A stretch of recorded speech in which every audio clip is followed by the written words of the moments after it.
Hello friends, मैं Amit knowledge B में ज्ञान रूप चैनल पे आप सभी का एक बार पुनः स्वागत करता हूं।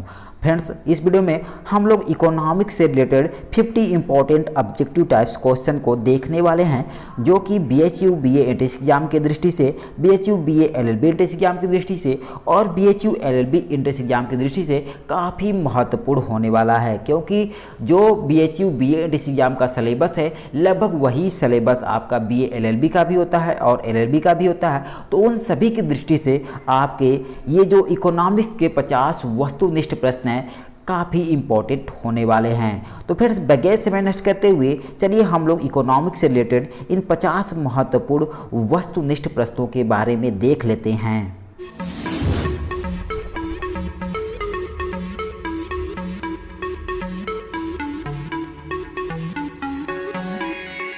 तो फ्रेंड्स, आप देख सकते हैं जो मैंने यहाँ पर पहला क्वेश्चन लिखा हुआ है अर्थशास्त्र से अर्थात इकोनॉमिक्स से। तो पहला क्वेश्चन है, अनिवार्य आवश्यकताएं होती हैं। ठीक है ना। इसका देखिए मैंने यहाँ पर 4 विकल्प भी यहाँ पर लिखा है। तो इन 4 विकल्पों में आपको सही विकल्प बताना है कि अनिवार्य आवश्यकताएं होती हैं। ठीक है ना, यानी कौन सी अनिवार्य आवश्यकताएं होती हैं। तो इसमें से अगर हम लोग सही विकल्प की बात करते हैं तो यहाँ पर जो आपका ऑप्शन नंबर डी है ये सही है। ठीक है ना, अर्थात जीवन रक्षक अनिवार्यताएँ और कुशलता रक्षक अनिवार्यताएँ और प्रतिष्ठा रक्षक अनिवार्यताएं जो हैं ये सभी जो है अनिवार्य आवश्यकताएं होती हैं। ठीक है। अगला क्वेश्चन देखिए मैंने यहाँ पर लिखा है, विलासिता संबंधी आवश्यकताओं की मांग में अनुपाती कभी। ठीक है ना। इसके आगे आपका देखिए मैंने 4 विकल्प लिखा है। इन 4 विकल्पों में से आपको सही विकल्प चुनना है। क्वेश्चन है, विलासिता संबंधी आवश्यकताओं की मांग में अनुपाती कभी। ठीक है ना। पहला मैंने आपसे लिखा है कीमत में अनुपातिक वृद्धि से अधिक होती है। बी लिखा है मैंने यहाँ पर कीमत में अनुपातिक वृद्धि से कम होती है। सी है कीमत में अनुपातिक कमी से कम होती है। डी है इनमें से कोई नहीं। ठीक है ना। तो इसमें से अगर हम लोग सही ऑप्शन की बात करते हैं तो यहाँ पर जो आपका ऑप्शन नंबर ए है ये सही है। ठीक है, अर्थात विलासिता संबंधी आवश्यकताओं की मांग में अनुपाती कभी कीमत में अनुपातिक वृद्धि से अधिक होती है। ठीक है ना। अगला क्वेश्चन देखिए मैंने यहाँ पर क्वेश्चन नंबर 3 लिखा है, निम्न में कौन सा कथन सत्य है। तो देखिए यहाँ पर मैंने ऑप्शन ए लिखा है, आवश्यकताएं सीमित होती हैं। बी है सभी आवश्यकताओं की संतुष्टि की जा सकती है। सी है व्यक्तिगत अर्थशास्त्र में संपूर्ण अर्थव्यवस्था को स्थिर मान लिया जाता है। डी है इनमें से कोई नहीं। तो अगर हम लोग सही विकल्प की बात करते हैं तो यहाँ पर जो आपका ऑप्शन नंबर सी है ये सही है, अर्थात व्यक्तिगत अर्थशास्त्र में संपूर्ण अर्थव्यवस्था को स्थिर मान लिया जाता है। आगे बात करते हैं। आगे देखिए मैंने यहाँ पर क्वेश्चन 4 लिखा है, अर्थशास्त्र के जनक हैं। ठीक है ना। ऑप्शन ए है सैमुएल्सन, ऑप्शन बी है TR माल्थस, सी है JS कीन्स और डी है एडम स्मिथ। तो अगर हम लोग सही विकल्प की बात करते हैं तो यहाँ पर जो आपका ऑप्शन नंबर डी है ये सही है, अर्थात अर्थशास्त्र के जो जनक है वो हैं एडम स्मिथ। ठीक है। अगला देखिए यहाँ पर मैंने क्वेश्चन नंबर 5 लिखा हुआ है, अर्थशास्त्र में उत्पादन का अर्थ है। अर्थशास्त्र में उत्पादन का अर्थ है, ऑप्शन ए है नए चीज़ें बढ़ाना, ऑप्शन बी है भूमि पर फसल उगाना, ऑप्शन सी है वस्तुओं का निर्माण करना, ऑप्शन डी है उपयोगिता पैदा करना या बढ़ाना। तो इसमें से अगर हम लोग सही विकल्प की बात करते हैं तो यहाँ पर जो आपका ऑप्शन नंबर डी है ये सही है, अर्थात उपयोगिता पैदा करना या बढ़ाना अर्थशास्त्र में उत्पादन का अर्थ है। ठीक है ना। आगे देखिए अगला मैंने क्वेश्चन लिखा है, क्वेश्चन नंबर 6 मैंने लिखा है, मानवीय पूंजी का अर्थ है। ठीक है, मानवीय पूंजी का अर्थ है, ऑप्शन ए है बढ़ती हुई जनसंख्या, ऑप्शन बी है भौतिक पूंजीगत परिसंपत्ति में वृद्धि, ऑप्शन सी है लोगों की दक्षता और कौशल का संचयन, ऑप्शन डी है ज्ञान बढ़ाने की प्रक्रिया। तो सही विकल्प की अगर हम लोग बात करते हैं तो यहाँ पर जो आपका ऑप्शन नंबर सी है ये सही है, अर्थात लोगों की दक्षता और कौशल का संचयन। आगे देखिए अगला मैंने लिखा है क्वेश्चन नंबर 7 मैंने लिखा है, निम्नलिखित में से कौन सी गैर आर्थिक वस्तु है। ऑप्शन ए है दूध, ऑप्शन बी है नदी का पानी, ऑप्शन सी है स्वर्ण, ऑप्शन डी है सिनेमा का टिकट। तो अगर हम लोग विकल्प की बात करते हैं तो यहाँ पर जो आपका ऑप्शन नंबर बी है जो नदी का पानी है ये सही है। ठीक है ना, ये गैर आर्थिक वस्तु है। आगे देखिए अगला क्वेश्चन मैंने लिखा है क्वेश्चन नंबर 8 मैंने यहाँ पर लिखा हुआ है, बचत की अक्षमता किन कारणों से होती है। ठीक है ना, बचत की अक्षमता किन कारणों से होती है।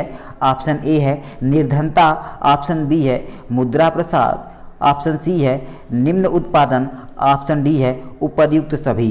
तो इस क्वेश्चन के अगर हम लोग राइट विकल्प की बात करते हैं तो यहाँ पर जो आपका ऑप्शन नंबर डी है ये सही है, अर्थात उपर्युक्त सभी जो है अक्षमता के जो है कारण हैं।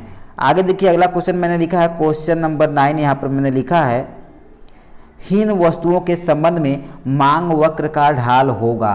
ठीक है ना, क्वेश्चन नंबर 9 मैंने लिखा है हीन वस्तुओं के संबंध में मांग वक्र का ढाल होगा। ऑप्शन ए है धनात्मक, ऑप्शन बी है ऋणात्मक, ऑप्शन सी है धनात्मक या ऋणात्मक, ऑप्शन डी है इनमें से कोई नहीं। तो अगर हम लोग सही विकल्प की बात करते हैं तो यहाँ पर जो आपका ऑप्शन बी है अर्थात ऋणात्मक होगा। ठीक है ना, आगे देखिए यहाँ पर मैंने लिखा है क्वेश्चन नंबर 10, क्वेश्चन नंबर 10 देखिए मैंने लिखा है निम्न में से कौन सा संयुक्त मांग का उदाहरण नहीं है। ऑप्शन ए है रोटी और मक्खन की मांग, ऑप्शन बी है क्रिकेट बॉल व बैट आदि, ऑप्शन सी है पेन एवं स्याही, ऑप्शन डी है कोयला व बिजली। तो सही विकल्प की अगर हम लोग बात करते हैं तो ऑप्शन नंबर डी जो आपका है ये सही है, कोयला व बिजली। आगे देखिए अगला क्वेश्चन मैंने लिखा है क्वेश्चन नंबर 11 मैंने लिखा है उपभोक्ता की बचत का विचार किसने प्रतिपादित किया। ऑप्शन ए है ड्यूपीड, ऑप्शन बी है हिक्स, ऑप्शन सी है पीगू, ऑप्शन डी है मार्शल। तो सही विकल्प की अगर हम लोग बात करते हैं तो यहाँ पर जो आपका ऑप्शन नंबर डी है ये सही है, मार्शल ने किया था। ठीक है ना, आगे देखिए अगला क्वेश्चन मैंने लिखा है क्वेश्चन नंबर यहाँ पर 12 निम्नतर अनधिमान। ठीक है ना, निम्नतर अनधिमान वक्र की तुलना में उच्चतर अनधिमान वक्र अपेक्षाकृत संतुष्टि प्रदान करेगा। ऑप्शन ए है कम, ऑप्शन बी है अधिक, ऑप्शन सी है प्रभावहीन, ऑप्शन डी है इनमें से कोई नहीं। तो अगर हम लोग सही विकल्प की बात करते हैं तो यहाँ पर जो आपका ऑप्शन बी है ये सही है। ठीक है ना, अधिक संतुष्टि प्रदान करेगा। ठीक है ना, आगे देखिए अगला क्वेश्चन मैंने लिखा है क्वेश्चन नंबर 13 प्रतिस्थापन वस्तु का उदाहरण है। ऑप्शन ए है चाय एवं कॉफ़ी, ऑप्शन बी है डबल रोटी एवं मक्खन, ऑप्शन सी है पेन एवं स्याही, ऑप्शन डी है इनमें से कोई नहीं। तो अगर हम लोग सही विकल्प की बात करते हैं तो ऑप्शन जो आपका ए है ये सही है, चाय एवं कॉफ़ी। ठीक है ना, आगे देखिए अगला क्वेश्चन मैंने लिखा क्वेश्चन नंबर 14 मैंने लिखा है जब किसी वस्तु की कीमत, आप देख सकते हैं यहाँ पर मैंने लिखा है क्वेश्चन नंबर 14 जब किसी वस्तु की कीमत में कमी या वृद्धि का उपभोग के कुल व्यय पर कोई प्रभाव नहीं पड़ता तो उस वस्तु की मांग लोच कही जाएगी। ऑप्शन ए है इकाई लोच, ऑप्शन बी है अधिक लोचपूर्ण, ऑप्शन सी है कम लोच। तो अगर हम लोग सही ऑप्शन की बात करते हैं तो यहाँ पर जो आपका ऑप्शन नंबर ए है ये सही है, अर्थात इकाई लोच। ठीक है ना, आगे देखिए अगला क्वेश्चन मैंने लिखा है क्वेश्चन नंबर मैंने 15 लिखा हुआ है जब दो वस्तुएं पूर्ण स्थानापन्न होती हैं तो मांग की आड़ी लोच होती है। ठीक है ना, ऑप्शन ए है धनात्मक, ऑप्शन बी है शून्य, ऑप्शन सी है अनंत और ऑप्शन डी है इकाई। तो अगर हम लोग सही विकल्प की बात करते हैं तो यहाँ पर जो आपका ऑप्शन सी है ये सही है, इसका सही आंसर होगा अनंत। आगे अब देखिए मैंने लिखा है क्वेश्चन नंबर 16 लिखा हुआ है मांग की लोच का अर्थ होता है। ठीक है ना, ऑप्शन ए है कीमत में परिवर्तन, ऑप्शन बी है मांगी गई मात्रा में परिवर्तन, ऑप्शन सी है मांगी गई मात्रा में परिवर्तन की दर और ऑप्शन डी है उपर्युक्त में सभी। तो इस क्वेश्चन के अगर हम लोग राइट विकल्प की बात करते हैं तो आपका ऑप्शन बी सही है, अर्थात मांगी गई मात्रा में परिवर्तन। आगे देखिए अगला क्वेश्चन मैंने लिखा है क्वेश्चन नंबर 17 मैंने लिखा है पूरक वस्तुओं की मांग की आड़ी लोच होती है। ऑप्शन ए है शून्य, ऑप्शन बी है धनात्मक, ऑप्शन सी है ऋणात्मक, ऑप्शन डी है इनमें से कोई नहीं। तो अगर हम लोग सही विकल्प की बात करते हैं तो यहाँ पर जो आपका ऑप्शन सी है ये सही है, ऋणात्मक लोच होगी। ठीक है ना, आगे देखिए अगला क्वेश्चन मैंने लिखा है क्वेश्चन नंबर 18 मैंने लिखा है यदि पूंजी की एक स्थिर मात्रा के साथ श्रम की 10 इकाइयों के प्रयोग के कारण कुल उत्पादन 120 रहा हो तो श्रम का औसत उत्पादन होगा। ठीक है ना। तो देखिए यहाँ पर मैंने 4 विकल्प लिखा है, इन 4 विकल्पों में से हम सही विकल्प की बात करते हैं तो यहाँ पर जो आपका ऑप्शन नंबर सी है ये सही है। ठीक है ना। अगला क्वेश्चन देखिए मैंने लिखा है, क्वेश्चन नंबर लिखा है 19, दीर्घकाल में स्थिर साधन होगा। दीर्घकाल में स्थिर साधन होगा। ऑप्शन ए है श्रम, ऑप्शन बी है मशीन, ऑप्शन सी है भवन और ऑप्शन डी है कोई भी नहीं। तो अगर हम लोग सही विकल्प की बात करते हैं तो यहाँ पर ऑप्शन डी सही होगा, कोई भी नहीं। ठीक है ना। आगे देखिए अगला क्वेश्चन मैंने लिखा है यहाँ पर क्वेश्चन नंबर 20 मैंने लिखा है, यदि उत्पादन फलन सहजातीय हो तो समनतीक उत्पादन रेखाएं मूल बिंदु से जाने वाली रेखा होगी। ऑप्शन ए सीधी, ऑप्शन बी टेढ़ी, ऑप्शन सी है विस्तृत, ऑप्शन डी है इनमें से कोई नहीं। तो अगर हम लोग सही विकल्प की बात करते हैं तो यहाँ पर आपका ऑप्शन ए सही है। ठीक है ना, सीधी बिंदु से जाएगी। ठीक है ना। अगला देखिए मैंने क्वेश्चन लिखा हुआ है क्वेश्चन नंबर 21, इनमें से प्रकृति का निःशुल्क उपहार है। ठीक है ना। ऑप्शन ए है पूंजी, ऑप्शन बी है भूमि, ऑप्शन सी है श्रम, ऑप्शन डी है मशीन। तो अगर हम लोग सही विकल्प की बात करते हैं तो आपका ऑप्शन बी सही है, अर्थात भूमि प्रकृति की निःशुल्क उपहार है। ठीक है।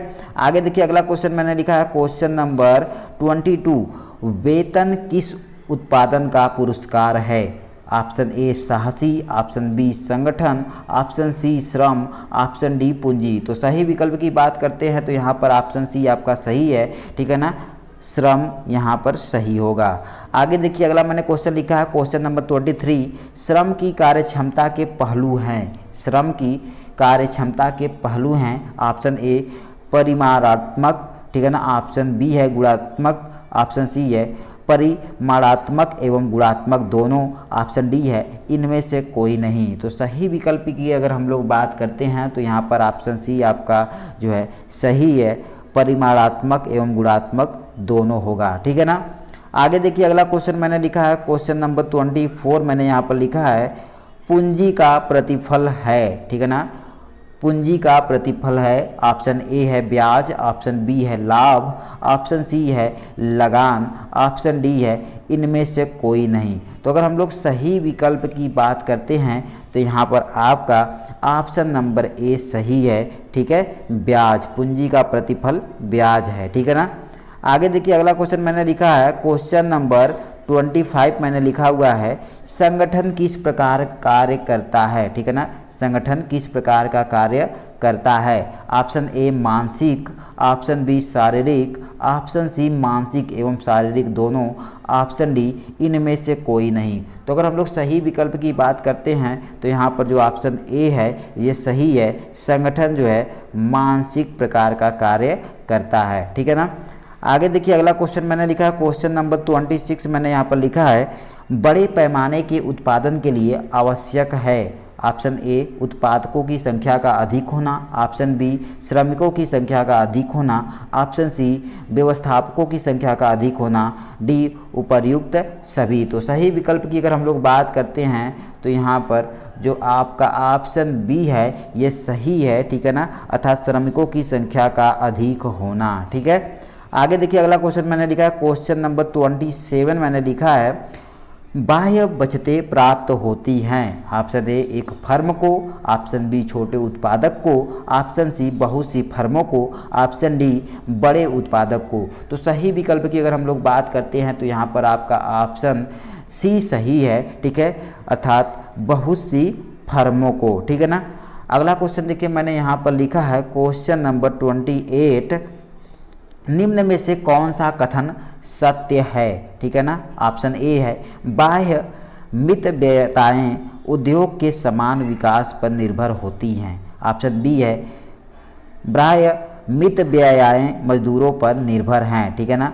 ऑप्शन सी है बाह्य मितव्ययताएं निर्यात पर निर्भर हैं और ऑप्शन डी है बाह्य मितव्ययताएं आयात पर निर्भर है। ठीक है ना। तो तो अगर हम इनमें से सही विकल्प की बात करते हैं तो आपका ऑप्शन जो ए है ये सही है, ठीक है ना। कहने का मतलब है बाह्य मितव्ययताएं उद्योग के समान विकास पर निर्भर होती हैं, ठीक है ना।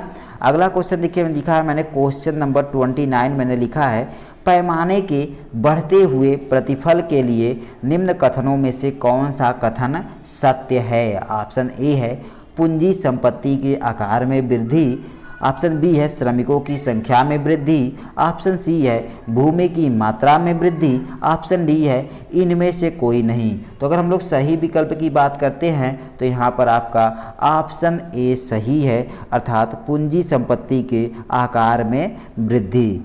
आगे देखिए अगला क्वेश्चन मैंने लिखा है क्वेश्चन नंबर 30। क्वेश्चन नंबर 30 है पैमाने के घटते हुए प्रतिफल नियम के संदर्भ में कौन सा कथन सत्य है।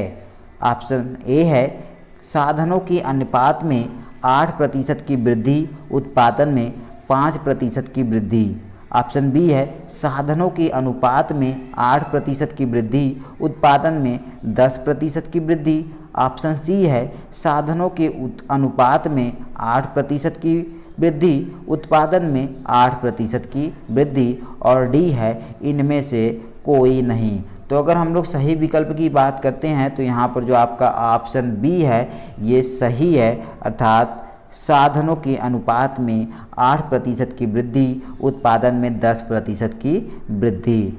अगला क्वेश्चन देखिए मैंने लिखा है क्वेश्चन नंबर यहाँ पर मैंने लिखा है 31। क्वेश्चन नंबर 31 आपका है निम्न में से किस प्रतियोगिता की दिशा काल्पनिक होती है, ठीक है ना। क्वेश्चन नंबर 31 है निम्न में से किस प्रतियोगिता की दिशा काल्पनिक होती है, ठीक है ना। तो देखिए यहाँ पर ऑप्शन ए है अपूर्ण प्रतियोगिता, ऑप्शन बी है एकाधिकारात्मक प्रतियोगिता, ऑप्शन सी है पूर्ण प्रतियोगिता, ऑप्शन डी है एकाधिकारी प्रतियोगिता।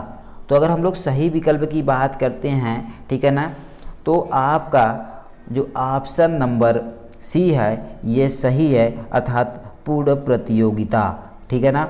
आगे देखिए अगला क्वेश्चन मैंने लिखा है क्वेश्चन नंबर 32 मैंने यहाँ पर लिखा है पूर्ण प्रतियोगिता में कुल लाभ वहाँ सर्वाधिक होता है जहाँ ऑप्शन ए टी आर और टी सी की दूरी कम होती है, ऑप्शन बी टी आर और टी सी की दूरी सर्वाधिक होती है, ऑप्शन सी टी आर और टी सी की दूरी शून्य होती है, ऑप्शन डी इनमें से कोई नहीं। तो सही विकल्प की हम लोग अगर बात करते हैं तो यहाँ पर जो आपका ऑप्शन बी है ये सही है, अर्थात टी आर और टी सी की दूरी सर्वाधिक होती है, ठीक है ना। अगला क्वेश्चन देखिए मैंने लिखा है यहाँ पर क्वेश्चन नंबर 33 लिखा है पूर्ण प्रतियोगिता में एक फर्म के संतुलन की, ठीक है, आवश्यक दशाएं हैं। क्वेश्चन नंबर 33 है पूर्ण प्रतियोगिता में एक फर्म के संतुलन की आवश्यक दशाएं हैं। ऑप्शन ए है यम सी बराबर यम आर, ऑप्शन बी है यम सी इंटू यम आर को नीचे से काटे, ठीक है ना, ऑप्शन सी है उपर्युक्त दोनों, ऑप्शन डी है इनमें से कोई नहीं। तो सही विकल्प की अगर हम लोग बात करते हैं तो यहाँ पर जो आपका ऑप्शन सी है ये सही है, अर्थात उपर्युक्त में से दोनों, ठीक है ना। आगे देखिए अगला क्वेश्चन मैंने यहाँ पर लिखा है क्वेश्चन नंबर 34 मैंने यहाँ पर लिखा हुआ है अपूर्ण प्रतियोगिता में भाग वक्र लोचदार प्रतियोगिता से होता है, ठीक है ना। क्वेश्चन नंबर 34 है अपूर्ण प्रतियोगिता में भाग वक्र लोचदार प्रतियोगिता से होता है, ए कम, बी है अधिक, सी है बराबर, डी है इनमें से कोई नहीं। तो अगर सही विकल्प की बात किया जाए तो यहाँ पर जो आपका ऑप्शन बी है ये सही है, ठीक है ना, अर्थात अपूर्ण प्रतियोगिता में भाग वक्र लोचदार प्रतियोगिता से अधिक होता है, ठीक है ना। अगला क्वेश्चन देखिए मैंने यहाँ पर लिखा है क्वेश्चन नंबर 36 लिखा है एकाधिकारी साम्य उस बिंदु पर होता है जहाँ ऑप्शन ए है यम सी इंटू यम आर को काटे, ठीक है ना, यम सी यम आर को काटे। अब ऑप्शन बी है यम सी ए आर को काटे, ठीक है ना, ऑप्शन सी है यम सी ए सी को काटे, डी है इनमें से कोई नहीं। तो अगर सही विकल्प की अगर हम लोग बात करते हैं तो यहाँ पर जो आपका ऑप्शन नंबर ए है ये सही है, अर्थात यम सी यम आर को काटे, ठीक है ना। अगला क्वेश्चन देखिए मैंने लिखा है क्वेश्चन नंबर 37 मैंने लिखा है अल्पकाल में एकाधिकारी को लाभ होता है। ए शून्य लाभ, बी सामान्य, सी शून्य या सामान्य लाभ, डी है शून्य सामान्य लाभ या सामान्य हानि। तो अगर हम लोग सही विकल्प की बात करते हैं तो यहाँ पर ऑप्शन डी आपका सही है, ठीक है, अर्थात शून्य सामान्य लाभ या सामान्य हानि, ठीक है ना। अगला क्वेश्चन देखिए मैंने लिखा है क्वेश्चन नंबर 38 मैंने लिखा हुआ है सामान्य वस्तु के लिए दो या दो से अधिक कीमत वसूल करने को कीमत विभेद कहते हैं। उपर्युक्त कथन के लेखक हैं, ठीक है ना। ऑप्शन ए है प्रोफेसर मार्शल, ऑप्शन बी है Shrimati John Robinson, option C है स्टीगलर, ऑप्शन डी है प्रोफेसर टॉमस। तो अगर हम लोग सही विकल्प की बात करते हैं तो यहाँ पर जो आपका ऑप्शन बी है ये सही है, श्रीमती जॉन रॉबिन्सन, ठीक है ना। आगे बात करते हैं, अगला क्वेश्चन देखिए मैंने लिखा है क्वेश्चन नंबर 39 मैंने लिखा है प्रथम श्रेणी का मूल्य विभेद तब होता है जब ऑप्शन ए एकाधिकारी वस्तुओं का मूल्य उपभोक्ता की सामर्थ्य से वसूल करता है, ऑप्शन बी है जब एकाधिकारी बाजार को विभिन्न वर्गों में बांटता है, ऑप्शन सी जब एकाधिकारी बाजार में सबसे समान कीमत लेता है, ऑप्शन डी उपर्युक्त सभी। तो इस क्वेश्चन के अगर हम लोग सही विकल्प की बात करते हैं तो यहाँ पर जो आपका ऑप्शन ए है ये सही है, अर्थात एकाधिकारी वस्तुओं का मूल्य उपभोक्ता की सामर्थ्य से वसूल करता है, ठीक है ना। अगला क्वेश्चन देखिए लिखा है मैंने यहाँ पर क्वेश्चन नंबर यहाँ पर देखिए 41 लिखा गया है, ठीक है ना। यहाँ पर क्वेश्चन नंबर 40 जो है कि आपका ये छूट गया है, उसकी जगह 41 हो गया है। तो 41 की अगर हम लोग बात करते हैं तो देखिए क्वेश्चन नंबर 41 यहाँ पर जो आपका लिखा गया है वह है लगान के आधुनिक सिद्धांत के अनुसार लगान केवल, ठीक है ना। क्वेश्चन नंबर 41 है लगान के आधुनिक सिद्धांत के अनुसार लगान केवल ऑप्शन ए भूमि को प्राप्त होता है, ऑप्शन बी पूंजी साधन से प्राप्त होता है, ऑप्शन सी सभी साधन को प्राप्त होता है, ऑप्शन डी साहसी को प्राप्त होता है। तो इस क्वेश्चन के अगर हम लोग सही विकल्प की बात करते हैं तो आपका जो ऑप्शन नंबर सी है ये सही है, अर्थात सभी साधन को प्राप्त होता है, ठीक है ना। लगान के आधुनिक सिद्धांत के अनुसार लगान केवल जो है भूमि को प्राप्त नहीं होता है, न तो केवल पूंजी साधन से प्राप्त होता है बल्कि सभी साधन को प्राप्त होता है, ठीक है ना। आगे देखिए अगला क्वेश्चन मैंने लिखा है क्वेश्चन नंबर 42 उत्पत्ति के साधनों की पूर्ति की लोच होती है, ठीक है ना। ऑप्शन ए पूर्णतया बेलोच, ऑप्शन बी पूर्णतया लोचदार, ऑप्शन सी न तो पूर्णतया बेलोच न तो पूर्णतया लोचदार, ऑप्शन डी है इनमें से कोई नहीं। तो अगर हम लोग सही विकल्प की यहाँ पर बात करते हैं तो यहाँ पर आपका ऑप्शन जो सी है ये सही है, ठीक है ना। न तो पूर्णतया बेलोच होता है न तो पूर्णतया लोचदार होता है, इसलिए ऑप्शन सी आपका सही है, ठीक है ना। आगे देखिए अगला क्वेश्चन मैंने लिखा है क्वेश्चन नंबर 43 अपूर्ण प्रतियोगिता के अंतर्गत ऑप्शन ए औसत मजदूरी रेखा ऊपर को बढ़ती हुई होती है, ऑप्शन बी है औसत मजदूरी रेखा समान होती है, ऑप्शन सी है औसत मजदूरी रेखा नीचे को गिरती होती है, ऑप्शन डी इनमें से कोई नहीं। तो अगर हम लोग सही विकल्प की बात करते हैं तो यहाँ पर जो आपका ऑप्शन ए है ये सही है, ठीक है ना, अर्थात अपूर्ण प्रतियोगिता के अंतर्गत औसत मजदूरी रेखा अर्थात AW ऊपर को बढ़ती हुई होती है, ठीक है ना। आगे देखिए अगला क्वेश्चन मैंने यहाँ पर लिखा है क्वेश्चन नंबर 44 ब्याज का निर्धारणीय सिद्धांत है। ए प्रतिष्ठा सिद्धांत, ऑप्शन बी है उधार देय कोष सिद्धांत, ऑप्शन सी है किन्स का सिद्धांत, ऑप्शन डी है हिक्स हैंसन का सिद्धांत। तो अगर हम लोग सही विकल्प की बात करते हैं तो यहाँ पर जो आपका ऑप्शन डी है ये सही है, ठीक ना, हिक्स हैंसन का सिद्धांत।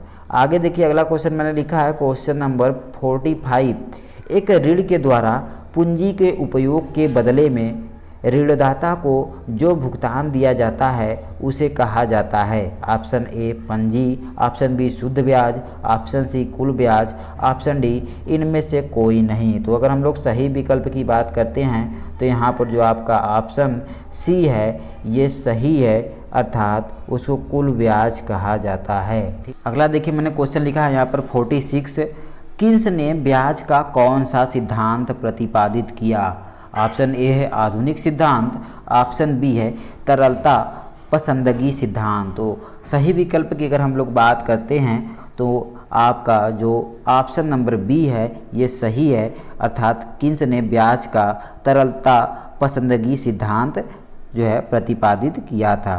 अगला क्वेश्चन देखिए मैंने यहाँ पर लिखा है क्वेश्चन नंबर 47, व्यापार चक्र की 4 प्रवस्थाएं होती हैं। ऑप्शन ए है उत्थान, पतन, स्थिर, शून्य, ऑप्शन बी है उच्च, निम्न, शून्य, स्थिर, ऑप्शन सी है मंदी, पुनरुत्थान, समृद्धि, प्रतिसार, ऑप्शन डी है इनमें से कोई नहीं। तो अगर हम लोग सही विकल्प की बात करते हैं तो यहाँ पर जो आपका ऑप्शन सी है ये सही है, मंदी, पुनरुत्थान, समृद्धि, प्रतिसार व्यापार चक्र की 4 प्रवस्थाएं हैं। ठीक है ना। अगला क्वेश्चन देखिए मैंने लिखा है क्वेश्चन नंबर 48, सीमांत हानि बराबर है। ऑप्शन ए सीमांत आगम माइनस सीमांत लागत, ऑप्शन बी है औसत लागत माइनस औसत लागत। ठीक है। ऑप्शन सी है सीमांत लागत माइनस सीमांत आगम, ऑप्शन डी है औसत लागत माइनस औसत आगम। तो सही विकल्प की अगर हम लोग बात करते हैं तो यहाँ पर जो आपका ऑप्शन सी है ये सही है, सीमांत लागत माइनस सीमांत आगम। ठीक है ना। अगला क्वेश्चन देखिए मैंने लिखा है क्वेश्चन नंबर 49 मैंने लिखा है बाजार की पूर्ण प्रतिस्पर्धा के अंतर्गत कौन सा कथन सत्य है। ऑप्शन ए है कीमत बराबर औसत आगम बराबर सीमांत लागत, ऑप्शन बी है कीमत बराबर औसत आगम बराबर सीमांत लागत, ऑप्शन सी है कीमत बराबर औसत आगम बराबर सीमांत आगम, ऑप्शन डी है कीमत बराबर औसत आगम बराबर सीमांत आगम। तो सही विकल्प की अगर हम लोग बात करते हैं तो यहाँ पर जो आपका ऑप्शन डी है ये सही है। ठीक है ना, अर्थात कीमत बराबर औसत आगम बराबर सीमांत आगम। ठीक है।